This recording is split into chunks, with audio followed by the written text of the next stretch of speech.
কি বলছে? না না, হ্যাঁ বলছে। শুনে আমল করবেন, যদি বলে না। যদি কোনো মৌলবি বলে বুঝে আমল করবেন, জানলে সে মৌলবি নয়, বোকা। যেটা আপনি বুঝেছেন ওটা আমল করবেন না। ওটা আমল করার আগে এরকম দুজন আলেমকে বসিয়ে জিজ্ঞাসা করবেন, আমি এই শুনেছি আর এই বুঝেছি, আমল করব? যদি ওলামারা বলে হ্যাঁ, তবে তা না হলে এমন বাঁশটি যাবে কেউ বাঁচাতে পারবে। মনে থাকবে ইনশাআল্লাহ? হ্যাঁ, তো শোনাচ্ছিলাম তিনি আল্লাহ। তিনি কে? যদি বলে এই যে আল্লাহ বললেন, এটাও বুঝে বলবেন। কারণ অনেক কষ্ট করে আমি আর একবার এসেছি, আল্লাহ আর কোনদিন আনবে কিনা জানি না। কিয়ামতের জন্য আমাকে আপনারা বিপদে ফেলবেন না। এই শালা তোকে দুবার এনেলুম বলি না কেন? আমার বিপদ, আমি আমার বিপদ থেকে বাঁচার জন্য পিঠ বাঁচাচ্ছি বাবু। তোমাদের বিপদ তোমরা বুঝে নাও, কারণ কিয়ামতের সবার যার যার বিপদ তার তার ঘাড়ে, কেউ কারোর ঘাড়ে দেবে আর কেউ নেবে না। এই জন্য ঠান্ডা মাথায় শুনে রাখেন, জানুন আমারটা বাঁচাচ্ছি, আপনি আপনারটা বাঁচান। মেরে মক্তম দোস্তর বুজুর্গ, আল্লাহওয়ালা ভাইরা, জ্ঞানী জনতার সুধী মানুষেরা, তিনি হলেন আল্লাহ। তার দরবারে কানা খোঁড়া সাদা কালো দেশি বিদেশি আমাদের ওদের এদলের ওদলের হাফেজ সাহেব, মোল সাহেব, পীর সাহেব, ফকির সাহেব, ডাক্তার মাস্টার, শিক্ষিত মূর্খ, ধনী গরিব, চাচা মুসো, কানা কুঁজো, অচল সচল, দুর্বল সবল, মূল্যে সব একদল। হানাফি, শাফি, মালিকি, হাম্বলি, কাদরিয়া, চিশতিয়া, মুজাদ্দিদিয়া, নকশবন্দিয়া, দেওবন্দ, ফুরফুরা, তবলিগ, হেজবুল্লাহ, আজানগাছি, হাতখানি, কাদিয়ানি, তালতলা, নারকলডাঙ্গা, পাথর চাবড়ি, পিয়ার ডাঙ্গা, মরে গেলেই কবর ডাঙ্গা। হিন্দু, মুসলমান, জৈন, খ্রিস্টান, বেঈমান, নাফরমান, মরলে সব সমান সমান। তখন একটাই নাম, লাশ। কি নাম? লাশ।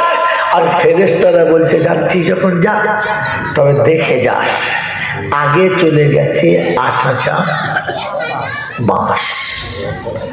যদি বাবা আমল টামল থাকে তো যাস, আর তা না হলে কিন্তু গেলেই, যদি বলে এটা বুঝে বাড়ি যাস। আমল থাকলে রেহাই, আর না থাকলে পেটাই। এই ক্ষমতার যিনি মালিক তিনি কে? যদি বলে যে আল্লাহর নামে এতক্ষণ শপথ নিলেন, আর যে আল্লাহর জন্য এত গর্ব করে বললেন আল্লাহ, এই আল্লাহ বুঝি, এই আল্লাহ কি জিনিস বুঝি, জানি। যে জিনিস আমি নিজে বুঝি না, আমি আপনাকে বুঝাতে পারি? যদি বলেন পারি, হ্যাঁ না বলেন না। আর যদি বুঝাই তো ভুল বুঝাবো, সঠিক হওয়ার আশা করা যায় না। এই আল্লাহ যার নামে এত শপথ করি, এত কিছু করি, এত আল্লাহ আল্লাহ বলি, এই আল্লাহ বুঝি? বুঝি না। বুঝি? সাহস করে বলতেও পারছেন না।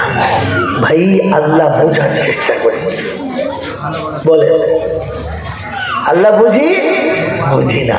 আজ ওরা ও বায়নে যাবো না, আর ও বায়নে গেলে বায়নে সব সরে যাবে। এটা হচ্ছে আধ্যাত্মিক জগতের বায়ান। মাসের শেষে একটা দিন বসবেন, এ সমস্ত হাক্কানি ওলামারা রয়েছেন, বুজুর্গরা রয়েছেন, এনাদেরকে নিয়ে মাসে একদিন করে বসবেন। ঈমানের ময়লা সাফ করার জন্য আর নিজের ঈমানটাকে পরিষ্কার করার জন্য এই সমস্ত হাক্কানি ওলামাদের কাছে পারলে সপ্তাহে একদিন, নাহলে কমপক্ষে মাসে একদিন বসবেন। আর বসে একটু পালিশ করবেন, তারা দেখবেন ঈমানের তাজাল্লি বাড়বে। আর তখন দেখবেন আপনার চলার পথে শান্তি আর আল্লাহর রহমত নামবে। আমার ওখানে প্রত্যেক মাসের শেষ বৃহস্পতিবারে পুরো পূর্ব বর্ধমানের ওলামাদের জন্য একটা মজলিস চলে, প্রত্যেক মাসের শেষ বৃহস্পতিবার। আপনাদের বলে যাচ্ছি, এত দূর যাওয়া সম্ভব নয়, পারলে বছরে এক আধবার যাবেন, কিন্তু নিজেদের এলাকার সমস্ত বুজুর্গদের কাছে একদিন করে বসবেন। আমি বাস নমুনা বলে যাচ্ছি, বাকিটা আপনারা চালাবেন, চেষ্টা করবেন ইনশাল্লাহ, চেষ্টা করবেন ইনশাল্লাহ। গরু জবাই করতে হবে না, গা জুড়ে খানা খাওয়ার ব্যবস্থা করতে হবে না, মসজিদে মাগরিবের নামাজ হবে আর ঘোষণা হবে, আজ দিনই আলোচনা হবে কি দোয়ার মজলিস হবে। কথা বুঝেছেন? এই মাগরিব থেকে এসা পর্যন্ত এসব আদান হবে, দোয়া খায় করে চলে যাবে। ফালতু গ্রামে মিলাদ দিচ্ছে 14 কুচির নামে, বল বাবা মিলাদটা এখানে না দিয়ে ওইখানে দেখা যাক। কথা বুঝেছেন? এবারে আপনাকে আমি আস্তে আস্তে নিয়ে যাচ্ছি, তারপর আল্লাহ যা বলাবে। মেরে মতন দোস্তর বুজুর্গ আল্লাহওয়ালা ভাইরা, জ্ঞানীজনরা, সুধী মানুষেরা, শোনাচ্ছিলাম প্রশংসার একমাত্র মালিককে আল্লাহ। ঠিক তারপরেই শত করে দরুদ ও সালাম বর্ষিত হোক আমার আপনার নবী, দোজাহানের বাদশাহ, আমিনার দুলাল, তাজদারের মদিনা, সরওয়ারে কায়নাইন, ফখরে দুজাহান, ইমামুল আম্বিয়া, খাতিমুন নবিয়্যিন, আশিকুল আরিফিন, শফিয়ে মুজনাবিন, আনিসুল গরিবিন, আশিকুল মুরাদিন, রাহমাতাল লিল আলামিন, জনাবে মুহাম্মদ রাসূলুল্লাহ সাল্লাল্লাহু তাআলা আলাইহি ওয়াসাল্লামের উপরে, সেই সাথে আল্লাহর অফুরন্ত রহমত অযাচিত হয়ে বর্ষিত হোক তার সকল নেক বান্দা ও বান্দীদের উপরে, সকলে বলে আল্লাহুম্মা আমিন। মেরে মোহতরম দোস্তর বুজুর্গ আল্লাহওয়ালা ভাইরা, জ্ঞানীজনরা, সুধী মানুষেরা, আল্লাহ পাক আপনাকে আমাকে তার দিনের বাড়ি কবুল করুক আর আমাদেরকে তার বান্দা হয়ে যাওয়ার তৌফিক দান করুক, আমিন। যদি বলেন আল্লাহুম্মা, আল্লাহুম্মা আমিন। এবারে দুটো কথা বলে দিই, তারপর জায়গায় যাচ্ছি। প্রথম কথা হলো এখানে বসে আলহামদুলিল্লাহ বলা। বলছিলাম না, কি বলছিলাম না? কারণ এটা জান্নাতের বাগান।